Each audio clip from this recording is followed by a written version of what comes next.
Hello my lovely viewers, আসসালামু আলাইকুম। বাংলাদেশি মাম London.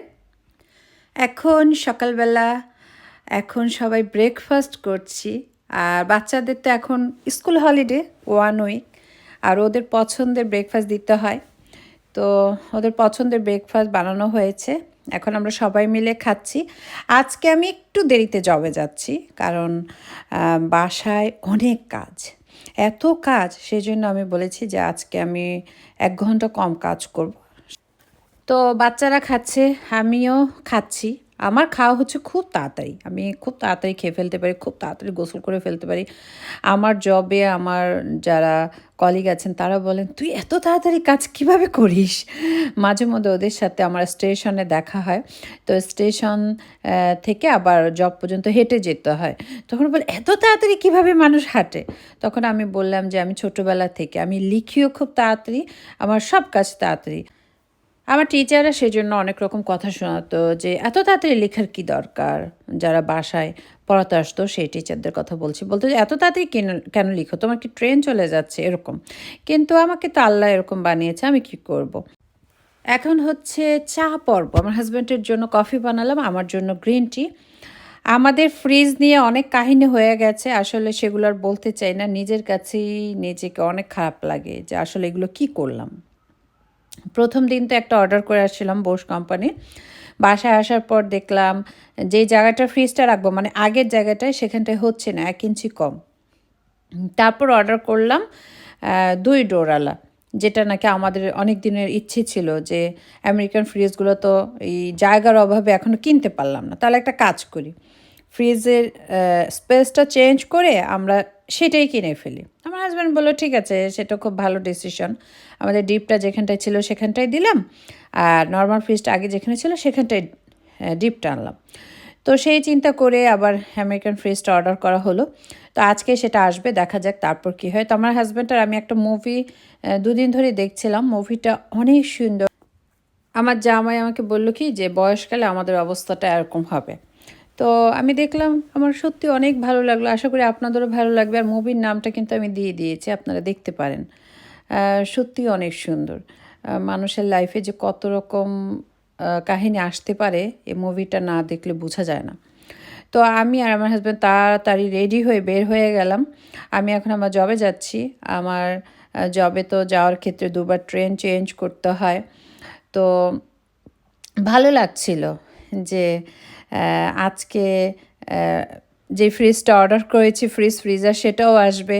আজকে আমার কিছু গিফটও কিনবো। আমার হাজব্যান্ড আমাকে ভ্যালেন্টাইন্স ডে উপলক্ষে কিছু টাকা দিয়েছে যে তোমার পছন্দ মতো কিছু কিনে নিও। তো আমি জব শেষ করে আবার বের হয়েও গেলাম। এখন আমি কিছু কসমেটিক্স দেখছিলাম যে আমি কী কিনবো, বুঝতে পারছিলাম যে কোনটা কিনলে ভালো হয়। তবে আমার কোনো গিফট কেনার ক্ষেত্রে সবসময় চলে আসে হাতের আংটি, ব্যাগ, পারফিউম। এই জিনিসগুলো আমি একটু বেশি কিনে ফেলি। তবে পারফিউম এখন আছে, পারফিউম লাগছে না, আংটিও আছে। আর আমি যখন বাংলাদেশে গিয়েছিলাম তখন একটা ইয়াররিং বানিয়ে নিয়ে আসছিলাম, মানে আমি নিজেকেই নিজে গিফট করেছি ভ্যালেন্টাইন্স ডে উপলক্ষে। মানে আমার কিছু পুরাতন গোল্ড ছিল, সেগুলো দিয়ে আমি দুলটা বানিয়েছি। আমি যখন সিরাজগঞ্জে বেড়াতে গিয়েছিলাম সেই সময়টা আমি বানিয়েছি, এবং সেই জন্য আমাকে হেল্প করেছে আমার ননাসের হাজব্যান্ড। উনি আমাকে অনেক হেল্প করেছে। ভাইয়া অর্ডারটা রেডি হওয়ার পর আবার ঢাকাতে নিয়ে আমাকে দিয়েছে, সেজন্য আমি অনেক অনেক বেশি কৃতজ্ঞ। তো আমি বের হয়ে গেলাম। দেখেন, গিফট আইটেম, মানে সেন্ট্রাল লন্ডনে আসলে আপনি জায়গায় জায়গায় এরকম গিফট আইটেমের শপ দেখবেন, কারণ এখানে ট্যুরিস্ট বেশি আসে সেজন্য। তা আমি এখন হেঁটে হেঁটে অক্সফোর্ড সার্কাসের দিকে যাচ্ছি, মাইকেল কোর্সের শপে। আমার ঘুরে ফিরে মনে হচ্ছে আসলে আমার একটা ব্যাগই দরকার। ব্যাগ কেন দরকার? আমার বড় বড় ব্যাগগুলো জবে নেওয়া যায় না, আমার শোল্ডার ব্যাগগুলো দরকার, তাহলে আমি জবে নিতে পারি।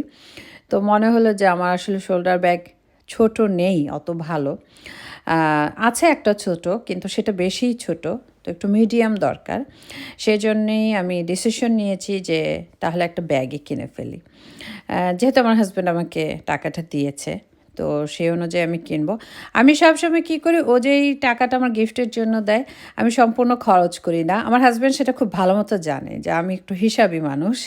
আমি চিন্তা ভাবনা করে তারপর খরচ করি, আর কিছু আবার রেখে দিই, সেভ করি। টাকা যখন অনেকগুলো জমে যায় তখন আমার হাজব্যান্ডের কোনো কাজে আসলে তখন আবার ওকে আমি সবগুলো টাকা দিয়ে দিই। আমরা দুজন একসাথেই সব কিছু করি, যেমন টাকা জমানো, কোনো একটু কিছু কেনা। আজ পর্যন্ত আমাদের ২০ বছরের সংসারের লাইফে আমরা কখনোই কারো কাছ থেকে টাকা হাওলাত করিনি। আমার কথা, আমরা অল্প জিনিস কিনবো কিন্তু কারো কাছ থেকে আমরা ১ টাকা চাইবো না। এটা হচ্ছে আমাদের কথা। তবে হ্যাঁ, আমার ভাই বোনেরা সব সময় রেডি থাকে আমাকে টাকা দেওয়ার জন্য, যে তোমার যখনই টাকা লাগবে আমাদের কাছে বলবা। কিন্তু আল্লাহর রহমতে কখনো চাইতে হয়নি, আলহামদুলিল্লাহ। আমরা অল্প অল্প করে এ পর্যন্ত এসছি। অনেকে কিপটা বলে, অনেকে হিসাবই বলে, তাতে আমার কিছু আসে যায় না। যাক, আজকে একটা বিশেষ দিনে এইসব কথাবার্তা বাদ আমি ওয়েস্টফিল্ডে চলে আসছি। আমার গিফট কিন্তু কেনা হয়ে গেছে। আমি ওয়েস্টফিল্ডে এসেছি, এমএনএসে এসেছিলাম বাসার জন্য কিছু কেনাকাটা করতে। এখন আমি একটু ঘুরলাম, ঘোরার পর বাসার দিকে চলে যাচ্ছি। আমার ইচ্ছে ছিল যে আমার হাজব্যান্ডের জন্য একটা ফুল নিব, তারপর আবার মনে হলো না, ওই আমাকে বলেছে ও আমার জন্য ফুল নিয়ে আসবে, দরকার নেই ফুল কিনে টাকা নষ্ট করার। কারণ ও তখন রাগ করবে যে দরকার কী ছিল তুমি আমার জন্য ফুল আনতে গেলে। তারপর আমার কাছে মনে হয় কি, ফুলটা সবসময় ছেলেরাই মেয়েদেরকে দেবে, মেয়েরা কেন দেবে, এরকম মনে হয় আর কি। তো যাওয়ার সময় মনে হয় একটু টাইগারে যাই, টাইগারে এসছি।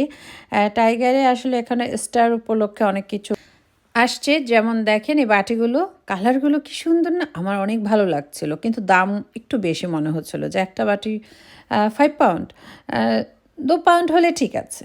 ওয়েস্টফিল্ডে একদম ভ্যালেন্টাইন্স ডে খুবই জাঁকজমক হয়েছে। সবার হাতে হাতে ফুল, সবাই ফুল নিয়ে যাচ্ছে। সব শপেই খুব ভিড়, যেখানে আর কি গিফট আইটেমগুলো আছে।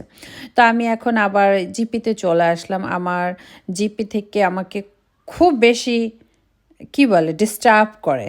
অনেকে ভাবে কি যে ডাক্তার অ্যাপয়েন্টমেন্ট পাই না কেন, ডাক্তার আমাকে দেখছে না কেন, আর আমাকে ওনারা ডেকে ডেকে চেক আপ করতেই থাকে। তবে এটাও এদেশ হিসেবে আলহামদুলিল্লাহ, কারণ সবাই এরকম আদরটা পায় না ডাক্তারের কাছ থেকে। এদেশে অ্যাপয়েন্টমেন্ট পাওয়া অনেক কষ্ট, ডাক্তাররা সহজে দেখেও না। তো আল্লাহ তাআলার অশেষ রহমতে আমার জিপি আমাকে সবসময় চেক আপের মধ্যেই রাখে। যদি আল্লাহ তাআলার অশেষ রহমতে এখনও বিশেষ কিছু ওনারা পায়নি। তবে জানি না নেক্সট ব্লাড টেস্টটা কেমন হবে, আপনারা দোয়া করবেন। আজকে আমার ব্লাড দেওয়া হলো টেস্টের জন্য, তো ইনশাল্লাহ ভালো হবে। তবে ওনারা সবসময় চিন্তায় থাকে আমার কি ডায়াবেটিক্স হচ্ছে কি না। আমার প্রেশারের সমস্যা নেই, ডায়াবেটিক্সও কখনো ছিল না। তো ওনাদেরই মানে ধারণা যে 40 বছর হয়ে গেলে অনেক রকম অসুখ হয়ে যেতে পারে, সেই জন্য চেক আপের মধ্যে রাখে। এই হচ্ছে কথা। তো এখন আমি বাসার দিকে যাচ্ছি। আমার হাজব্যান্ড আজকে একটু তাড়াতাড়ি চলে আসবে, কারণ কারিজ থেকে লোক আসবে, হ্যাঁ সেজন্য। আর আজকে হচ্ছে ভ্যালেন্টাইন্স ডে, সেজন্য মানে সব কিছু মিলেই একটু তাড়াতাড়ি আসবে। আসলে লাইফটা কিন্তু খুবই শর্ট, হ্যাঁ, লাইফটাকে এনজয় করতে হবে। অনেকে হয়তো বা বলতে পারেন বয়স হয়ে গেছে এখন আপনার এগুলো করার কি। আমার ভালো লাগে, কারণ বাচ্চারাও তো কথা শুনতে চায় না, ওদের মতো করে ওরা জীবন চালায়। আমাদেরও বয়স হয়ে যাচ্ছে, আমাদের কাছে মনে হয় যে না, আমরাও নিজেরা নিজেরা একটু এনজয় করবো, আমাদের ভালো লাগে জিনিসটা করতে। এই তো আমি আর আমার হাজব্যান্ড মিলে একটু কিচেনটা ক্লিন করলাম, যেখানটায় ফ্রিজ রাখা হবে। তো ডিপ ফ্রিজটা যেখানটায় ছিল সেখানটায় এই ফ্রিজটা দেওয়া হচ্ছে। এই তো ফ্রিজটা রাখা হয়েছে। তবে দুঃখের বিষয় কি জানেন, আমাদের পছন্দ হয়নি, একটুও পছন্দ হয়নি। আমার কিচেন কেমন যেন অন্ধকার হয়ে গেল, সেটা নিয়ে আমাদের দুজনেরই খুব টেনশন। আমরা কিছুক্ষণ চিন্তা করলাম, ডেলিভারি ম্যানরাও চলে গেল, তারপর ডিসিশন নিলাম এটা রাখবো না, আগের মতোই থাকবে, আমরা অন্য সিঙ্গেল ফ্রিজ অর্ডার করব। তো আমার হাজব্যান্ড বললো যে কোনো সমস্যা নেই, ও আগামীকাল সকালে গিয়ে আবার সিঙ্গেল ফ্রিজ অর্ডার করবে, এটা ওরা নিয়ে যাবে আর সেটা দিয়ে যাবে। আমার ডাইনিং টেবিলের উপরে ফ্রিজের অনেক জিনিস রাখা, মানে টেবিল একদম পুরো বুকড। ফ্রিজ যেহেতু এটার ওপেন করছি না, সেজন্য ডাইনিংয়ের উপরে আর কিছু সাজালাম না। তো কিচেন টপের উপরে সব কিছু নিয়ে আসছে। আমার হাজব্যান্ড আমার জন্য খুব সুন্দর একটা কার্ড নিয়ে আসছে, দেখেন কার্ডটা অনেক সুন্দর না, আমার অনেক পছন্দ হয়েছে। আর এই হচ্ছে আমার ব্যাগটা, খুব সিম্পল একটা ব্যাগ, এটা নিয়ে আমি জবে যেতে পারবো, মানে আমার মোবাইল যেন এটার মধ্যে রাখা যায় আর কিছু প্রয়োজনীয় ছোট ছোট জিনিস যেন রাখা যায়, সেই অনুযায়ী ব্যাগটা কেনা হয়েছে। আমার অনেক ভালো লেগেছে। আমার এই কালার আরেকটা ব্যাগ আছে, সেটা হচ্ছে অনেক বড় সড়ো, যেটা কিনা আমি বাংলাদেশে নিয়ে গিয়েছিলাম। তবে এই ব্যাগটা আমার খুব পছন্দ হয়েছে, মিডিয়ামের মধ্যে খুব সুন্দর। আর এই কালার কম্বিনেশনটা আমার অনেক বেশি ভালো লাগে। তো আমি ভ্যালেন্টাইন্স ডে উপলক্ষে খুব বেশি কিছু আয়োজন করতে পারিনি। আমার হাজব্যান্ড আমার জন্য ফুল আর কার্ড নিয়ে আসছে। আর এই দুলটা আমি আমার নিজেকে আমি দিয়েছি বলা যেতে পারে।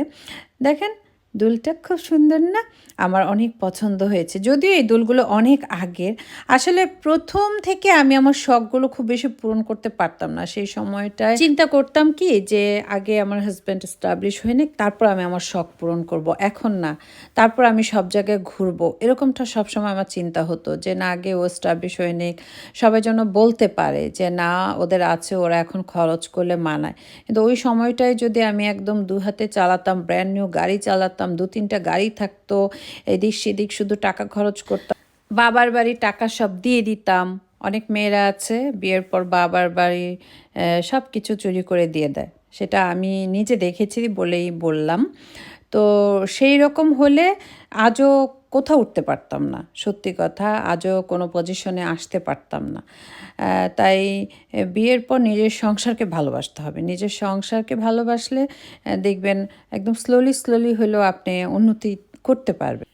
এই তো আমাদের হাজার ব্যস্ততার মধ্যেও ভ্যালেন্টাইন্স ডে হয়ে গেল। ভালোবাসা দিবস বলতে কিছু নেই, প্রত্যেক দিনই ভালোবাসা দিবস। তারপর দেখা যায় অনেক ফ্যামিলিতে ভালোবাসাটা থাকে না।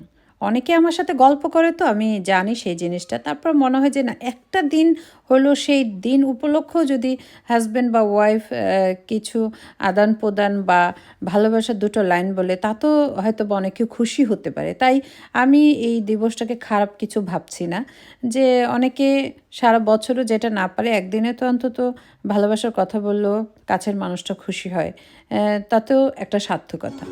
এই তো দুজনে মিলে একটু সময় কাটানো, একটু টিভি দেখা, এই হচ্ছে আমাদের ভ্যালেন্টাইন্স ডে। আর আমার হাজব্যান্ড বলেন, আমার বাচ্চারা বলেন, এরাই হচ্ছে আমার জীবনের সব কিছু। তো আল্লাহ ওদেরকে ন্যাখায়াত দিক, সেটাই হচ্ছে দোয়া। আর আপনারা আমাদের জন্য দোয়া করুন। তো আজকে বাইরে থেকে খাবার অর্ডার করে আনা হচ্ছে। আজকে একটু অন্যরকম খাবার, বাচ্চাদের ফেভারিট বার্গার, এগুলোই খাওয়া হবে আজকে আমাদের সবার। তো রাতের খাবার এখন আমরা খেয়ে নিচ্ছি। তো আজকে এ পর্যন্তই। সবাই খুব ভালো থাকবেন, আমাদের জন্য দোয়া করবেন। আল্লাহ আপনাদের সবাইকে হেফাজতে রাখুক। আল্লাহ হাফেজ।